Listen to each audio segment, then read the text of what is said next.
A few years ago, I took a class called Theology of the Imagination. It was a good course. We kept a journal of the ways that God revealed himself to us through the exercising of our imaginations.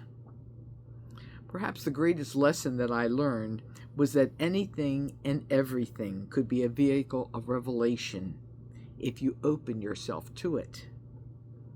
Of course, this is where a guided process of discernment needs to be applied to keep any of us from going astray. In today's readings, we're offered a glimpse into a few revelatory paths.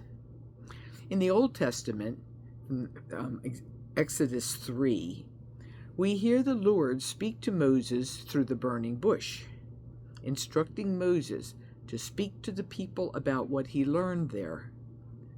We also get a hint of what is to come for the Egyptians by way of wondrous deeds. In the Gospel for today from Matthew chapter 11, Jesus uses the symbolism of a beast of burden, presumably an ox. All of these, the burning bush, Moses, the wondrous deeds, Jesus, and the symbolism of the ox, all can be considered vehicles of revelation. In the case of the gospel, the imaginary surrounding of ox, meaning labor, burden, yoke, was chosen specifically by Jesus to connect directly with the experiences of his listeners. Now, I don't know about you, but I don't get much of a chance to experience oxen in full yoke carrying their burdens. I cannot help but think that Jesus, if he were among us, would choose a different metaphor to get his ideas across. Since most of my work involves working with a computer, I wonder what metaphor Jesus might choose for me if he and I were together today. Instead of "for my yoke is easy and my burden light," he might say, "for my computer is virus-free and my network speedy." And to most of you, this might initially sound kind of bizarre, but I invite you to think about it.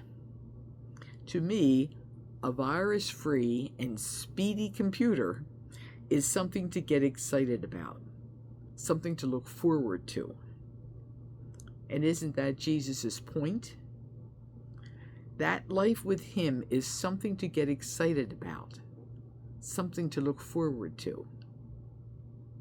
The key, of course, is for us to draw from the excitement of our own experiences and then realize that life with Jesus is so much more exciting and inviting than anything we could possibly imagine, through this or through any other exercise. And so today, in honor of our imaginations, I'd like to challenge all of us to use our imaginations to consider how Jesus might personally speak to us in the framework of our own lives, in terms that we fully understand. Some among us are educators, and perhaps he would say, "For my discussion sessions is exhilarating and my students engaged." No matter what our occupation, firefighter, stay-at-home mom or dad, food service worker, or even retired, surely there's a metaphor that we can discover with our imaginations that might connect us a little more readily to the excitement and the exhilaration that Jesus has in store for us.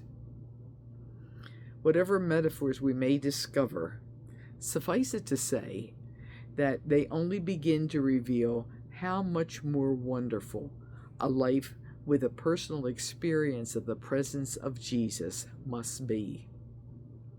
Amen.